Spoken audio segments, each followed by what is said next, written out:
Durante muito tempo, as pessoas me perguntavam como que eu faço para transformar uma garrafa de vidro em um pingente de um colar como esse. E isso só é possível graças a alguns materiais necessários para trabalhar com uma técnica chamada fusing. Esse nome pode parecer estranho para muitas pessoas, principalmente porque ela é pouco falada e pouquíssimo divulgada nas redes sociais e mídias sociais também. E se vocês também estão curiosos para saber como que é possível transformar uma garrafa de vidro em um pingente assim, eu vou passar aqui nesse vídeo alguns materiais para quem deseja começar a trabalhar com uma técnica chamada fusing. E um detalhe aqui bem importante é que você não vai precisar de grandes máquinas, grandes materiais, um grande orçamento, digamos assim. Dá para você fazer esse tipo de trabalho em casa, e é isso que eu vou explicar agora. Salve pessoal, eu sou Evandro Damasceno, especialista na transformação da garrafa de vidro através de uma técnica chamada fusing.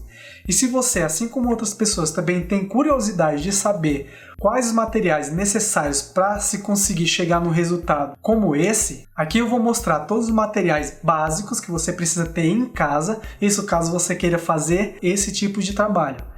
Então, sem mais delongas, eu vou mudar aqui a visão da câmera para minha mesa e eu vou explicar cada material. Lembrando, aqui eu vou explicar somente materiais básicos, beleza? Vamos lá. O primeiro material que eu quero apresentar aqui é a caneta. Ela é fundamental para você fazer os cortes no vidro. Muitas pessoas, principalmente os vidraceiros, elas conhecem como cortador, chamam de cortador. Eu, desde que iniciei meus trabalhos com o vidro, eu aprendi a chamar de caneta. Então, boa parte das pessoas que trabalham principalmente com a técnica do fusing, conhecem como caneta e chamam de caneta.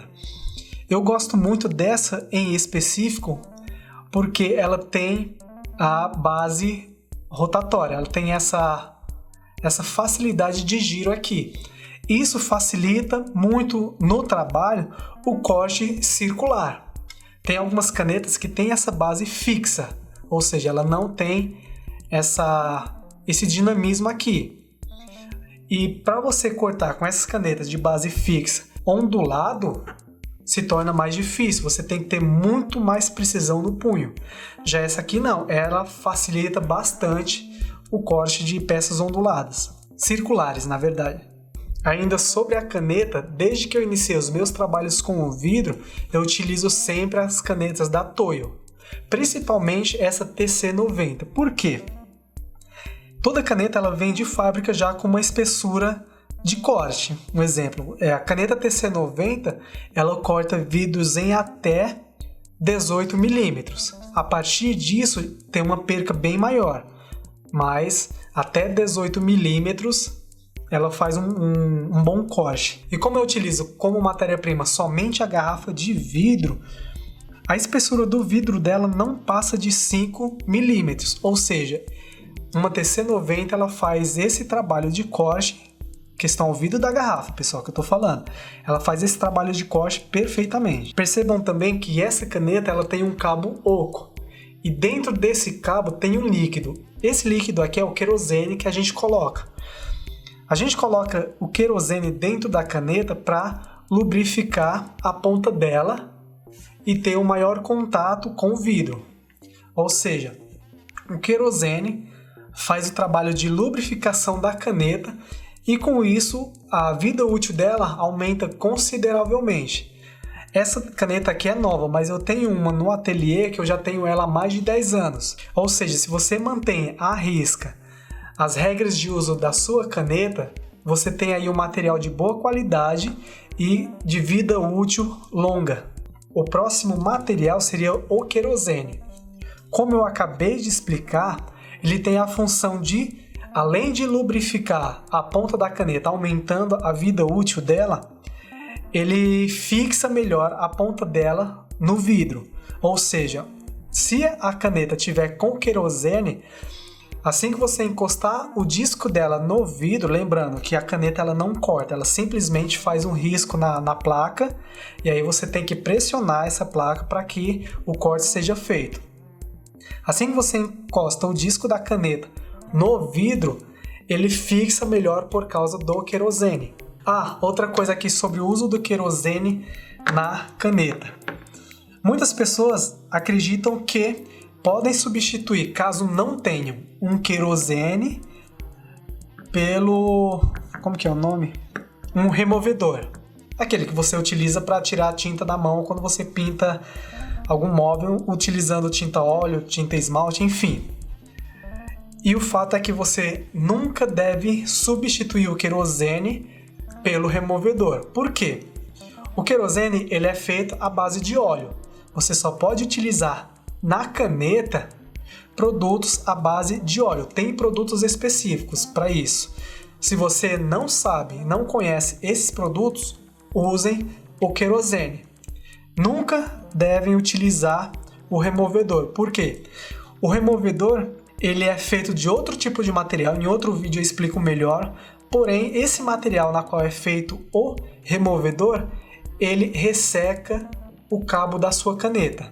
E se você quer ter uma caneta com uma vida útil prolongada, o uso do removedor vai fazer com que em menos de 6 meses esse cabo aqui ele esteja todo ressecado, impossibilitando assim a permanência do querosene aqui dentro. Se não tem querosene, a ponta não é lubrificada. Se a ponta não é lubrificada, ela começa a ser danificada e a vida útil da sua caneta diminui drasticamente. O próximo material de uso obrigatório são os equipamentos de proteção individual, ou EPIs, que são luvas, como vocês podem ver eu estou utilizando luva aqui, óculos, aventais e de preferência proteção para os pés, como sapatos próprios para manuseio de equipamentos perigosos. Por que até nos pés? Porque imagina que você vai estar cortando um pedaço de vidro e porventura você descuidou, cai uma farpa no seu pé. Se ele está protegido, ela vai passar despercebida. Se ele não está protegido, pode acontecer 2 ocasiões. Uma, a farpa vai cair e vai machucar o seu pé, ou 2, ela vai cair, dependendo do tamanho dela, você não vai sentir ela no início e só vai sentir depois que acontecer alguma coisa que ela, porventura, venha machucar o seu pé. Beleza? Então, equipamentos de proteção individual. Luvas, óculos, aventais e proteções para os pés. Sobre as luvas, o ideal é que você utilize luvas próprias para trabalho com vidro. Por quê? Um exemplo, se você utiliza uma luva dessa aqui, perceba que ela é de tecido. Então, se eu estiver cortando uma peça utilizando essa luva aqui, estou aqui para vocês verem. Se eu estiver cortando uma peça utilizando esse tipo de luva, vocês percebem que ela tem aqui várias aberturas, que depois da abertura está a minha mão. E a minha mão vai estar praticamente desprotegida. Então, se uma farpa, assim como nos pés, entrar aqui nessa brecha, em alguma dessas brechinhas, e eu fechar a mão, eu vou me machucar. Então, para evitar esse tipo de situação, o ideal é que você pense em algo que vai te proteger de qualquer tamanho de vidro. Outro material seria uma base plana. Aqui no caso eu estou utilizando uma mesa e nessa mesa tem esse gabarito aqui. Você não precisa necessariamente ter um gabarito como esse, mas você precisa ter uma base plana para poder fazer os cortes das suas peças. Mas por que uma base plana? Porque imagina que você vai fazer um corte de uma peça. Se a base ela é plana, você tem muito mais facilidade de fazer o corte na sua peça. O corte sai bem mais preciso. Agora, se a base tiver algum tipo de ondulação ou é curvada, pode ser que você encontre um pouco mais de dificuldade em fazer o corte da sua peça. Beleza? Agora eu vou falar sobre o material que eu considero ser um dos 2 principais para você ter, caso você queira fazer esse tipo de trabalho em casa. Um deles, vou pegar aqui, é a mufla. Essa mufla aqui ela funciona como se fosse um forno. Então você corta o vidro, ela é dividida em 2 partes. Tem a base e tem a tampa. Então você corta o vidro e coloca a plaquinha de vidro aqui.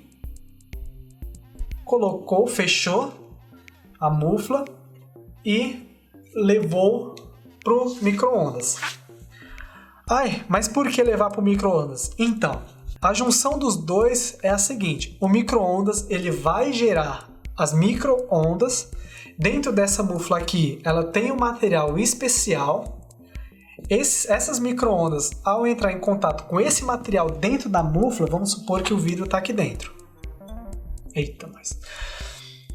Então as micro-ondas vão entrar em contato com esse material dentro da mufla e esse material vai converter essas micro-ondas em calor para o vidro. E aí é esse calor que vai fazer a fusão do vidro. Então são esses os dois principais materiais. Você nem precisa tanto ter a caneta. Por quê? Você pode pegar cacos de vidro e fazer uma brincadeira com eles aqui dentro. E com esses cacos você transformar num pingente de um colar, ou um anel, ou até mesmo alguns brincos. Mas é de suma importância que você tenha pelo menos a mufla e o micro-ondas.